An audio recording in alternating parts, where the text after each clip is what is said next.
On the morning of March 26, 1945, General Omar Bradley stared at a map of Germany that seemed to defy the laws of physics and military logic alike because his most volatile subordinate, George S. Patton, had just materialized 60 miles deeper into enemy territory than he was reported to be only hours prior. The war was screaming toward its bloody conclusion, yet while the rest of the Allied machine moved with the calculated weight of an industrial giant, Patton's Third Army was behaving like a lightning bolt that refused to strike the same place twice. General Omar Bradley sat at his heavy wooden desk in the 12th Army Group headquarters at Bad Nauheim, Germany, surrounded by the quiet hum of a command center that was orchestrating the final collapse of the Third Reich. The atmosphere was thick with the scent of stale coffee and the rustle of morning intelligence reports that detailed a retreating, shattered Wehrmacht, struggling to hold any semblance of a line against the massive weight of the Allied advance. Bradley, known for his calm and methodical approach to warfare,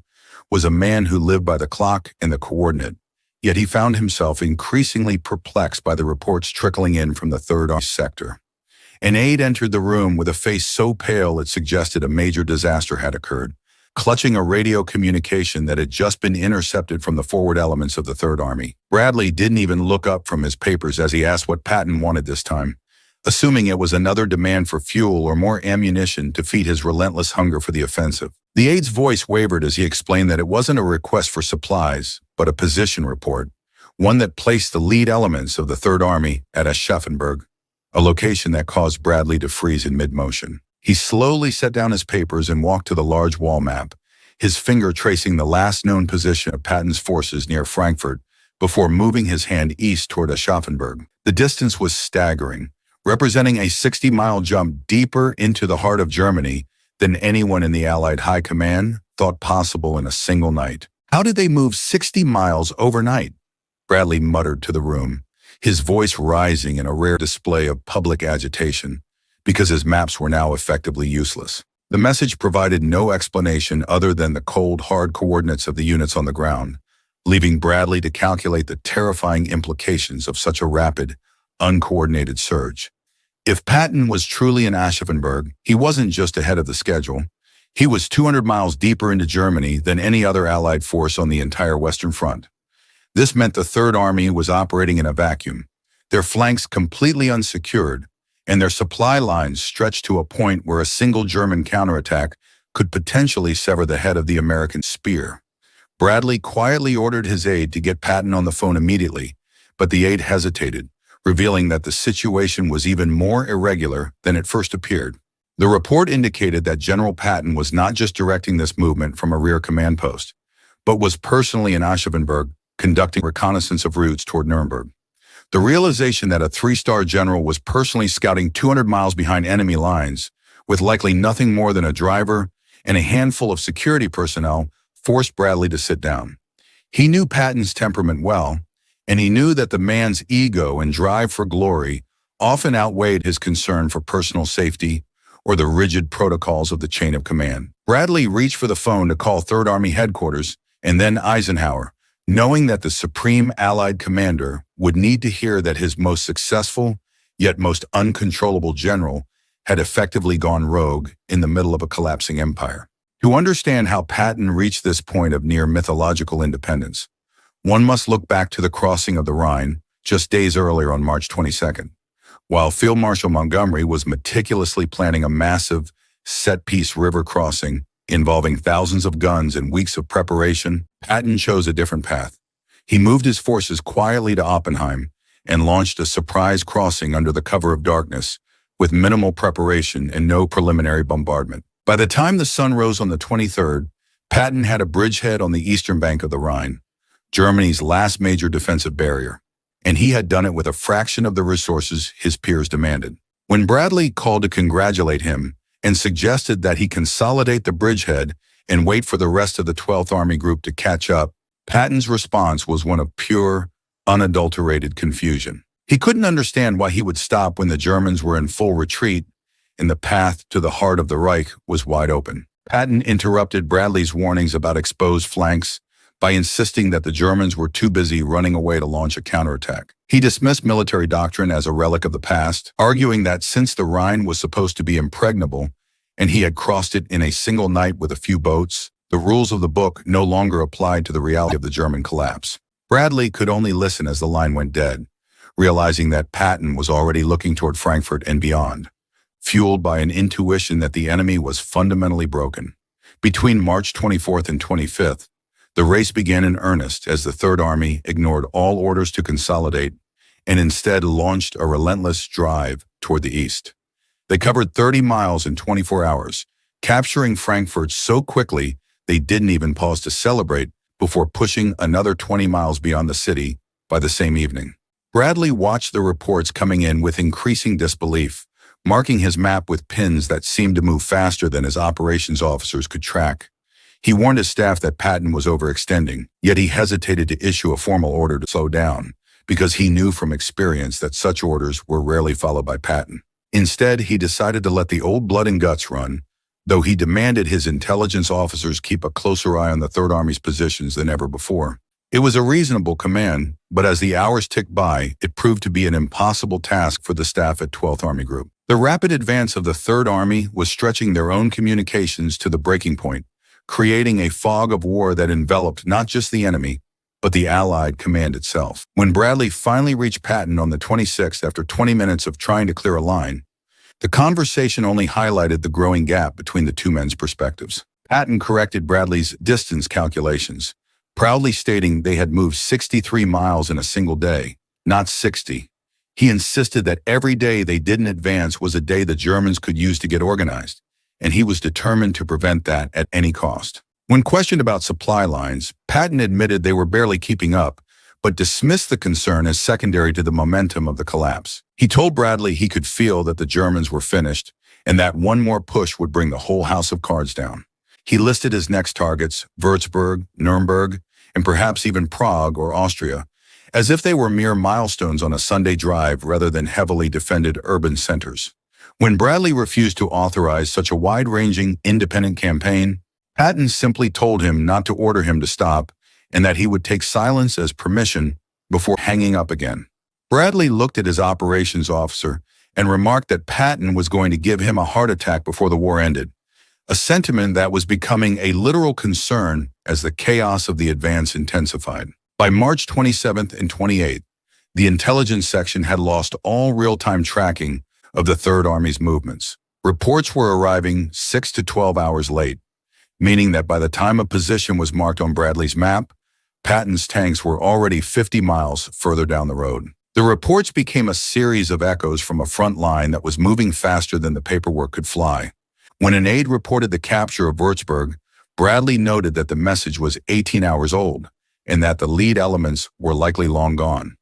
The Third Army was now moving at a pace of 25 miles per day, a speed that eclipsed even the legendary breakout from the Normandy beachheads during Operation Cobra. On March 29th, the situation reached the highest levels of command when General Dwight D. Eisenhower called Bradley with a simple, yet impossible question. Where is Third Army? Bradley had to admit that he didn't know for certain, offering only a vague 50-mile radius based on reports that were already 8 hours out of date. Eisenhower was silent, the weight of the political and strategic consequences of Patton's speed pressing down on him. The problem wasn't just the Germans. It was the Russians advancing from the east and the delicate demarcation lines that had been agreed upon by the Allied leaders. If Patton's momentum carried him too far, he risked an accidental and potentially disastrous clash with Soviet forces, an international incident that could derail the post-war peace before it even began. Eisenhower ordered Bradley to find Patton and tell him to slow down, an order that Bradley received with a healthy dose of skepticism regarding its effectiveness. Bradley called Third Army headquarters and reached General Hobart Gay, Patton's chief of staff, only to find that even the internal command structure of the Third Army was in the dark. Gay reported units scattered in a massive triangle over 60 miles across, pushing toward Nuremberg and Bayreuth, while simultaneously securing southern flanks. When asked for Patton's personal location, Gay could only offer that the general was out on forward reconnaissance, a habit that left his own headquarters unsure of his whereabouts for hours at a time. Bradley pinched the bridge of his nose in frustration, realizing he was commanding an army that was essentially operating on the whims of a man who refused to be tracked. By the 30th of March 1945, The strategic situation had evolved from a rapid advance into something that bordered on the miraculous, as the lead elements of Patton's Third Army finally reached the gates of Nuremberg. This city was not merely another geographic objective on a map. It was the ceremonial heart of the Nazi Party, the site of the massive rallies that had once projected the image of an eternal thousand-year Reich, and its imminent fall signaled a symbolic death blow to the regime. When Bradley received the report that Patton's tanks were sitting outside the city, having covered 200 miles from the Rhine in a single week, he immediately contacted Eisenhower to relay the news. Eisenhower's reaction was a mix of professional awe and deep-seated concern, as he noted that no army in history was supposed to be able to sustain such a blistering pace without suffering a total logistical collapse.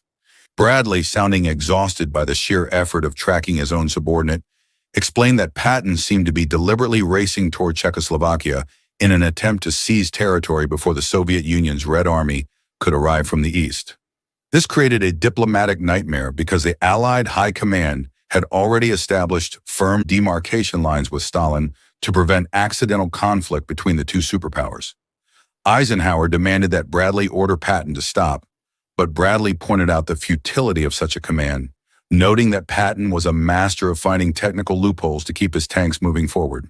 If ordered to halt, Patton would simply claim he was consolidating forward positions or eliminating local resistance, all while his divisions continued to eat up miles of German territory. Despite his frustration, Eisenhower couldn't help but laugh at the sheer audacity of the man, admitting that while Patton was fundamentally ungovernable, he was also winning the war faster than anyone else in the European theater.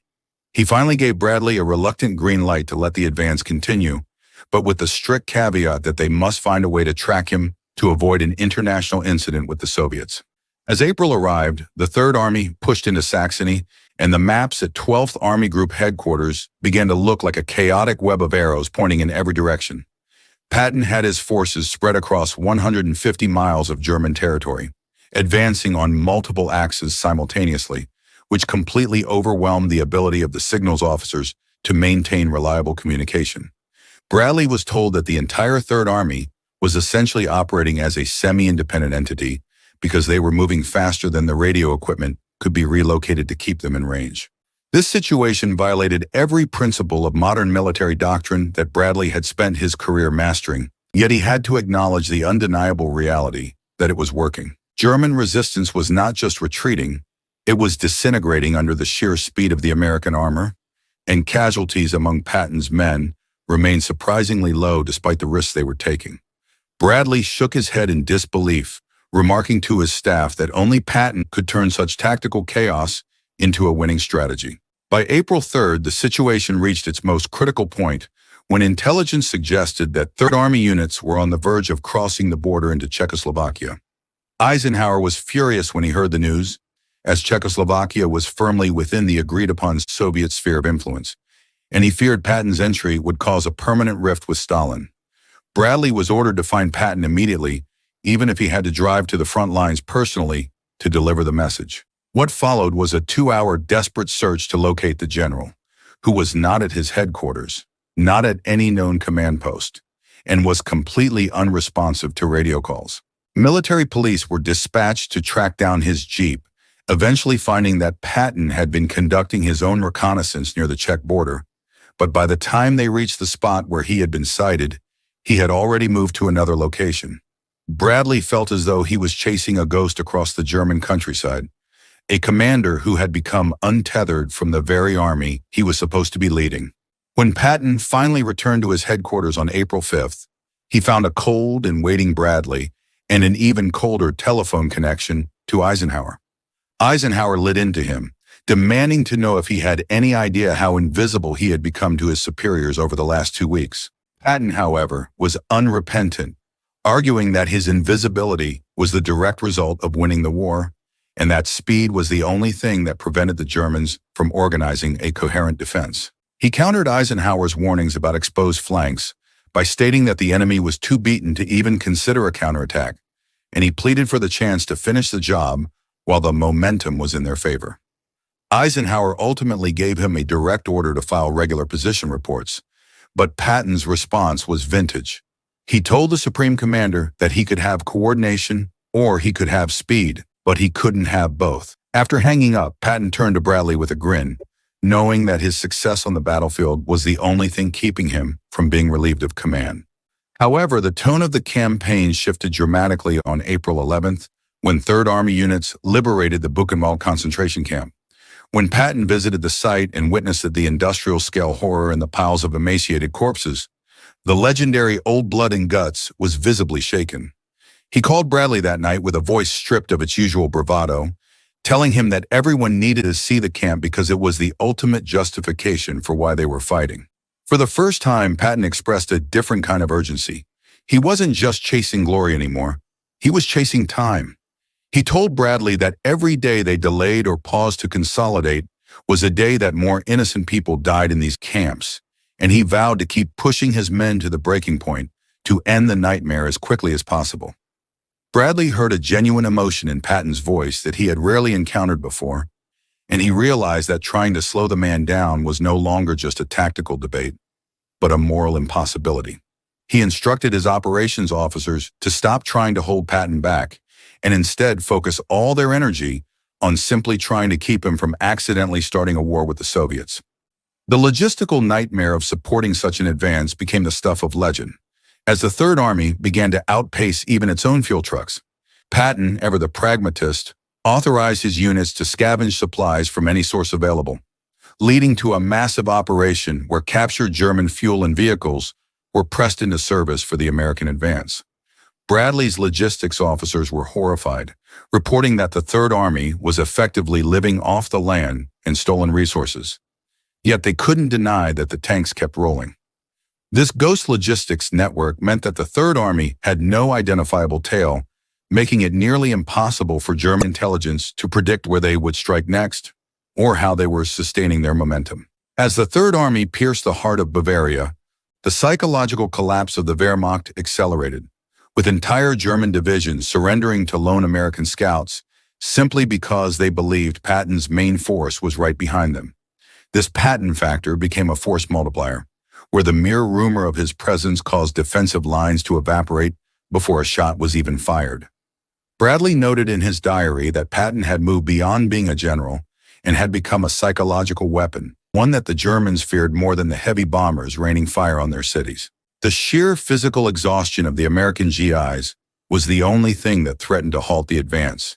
Yet Patton's constant presence on the front lines, standing in his jeep with his ivory-handled revolvers, seemed to electrify his men. He was everywhere at once, crossing rivers under fire, directing traffic at muddy crossroads, and personally interrogating high-ranking prisoners. This leadership from the front created a cult of personality within the Third Army that made the impossible seem routine and the dangerous seem exciting. Bradley, despite his concerns, had to admit that no other commander in the Allied arsenal could have extracted such incredible performance from his troops under such extreme conditions. Through the final weeks of April, the Third Army continued its frantic dash across Bavaria and into Austria and Czechoslovakia. Every morning, Bradley's first question to his staff became a ritual. "He's where?" The reports were staggering. One day Patton was in Austria, the next he was requesting permission to liberate Prague, and the day after that he was personally meeting with Soviet commanders to coordinate boundaries on his own terms. Bradley's staff even started a tally of how many times the general uttered those four words, reaching 17 by the end of the month.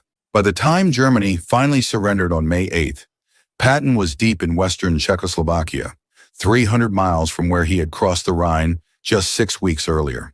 When Bradley called to congratulate him on the victory, Patton's response was uncharacteristically ominous, warning that while the Germans were defeated, the Soviets were already behaving as occupiers rather than liberators.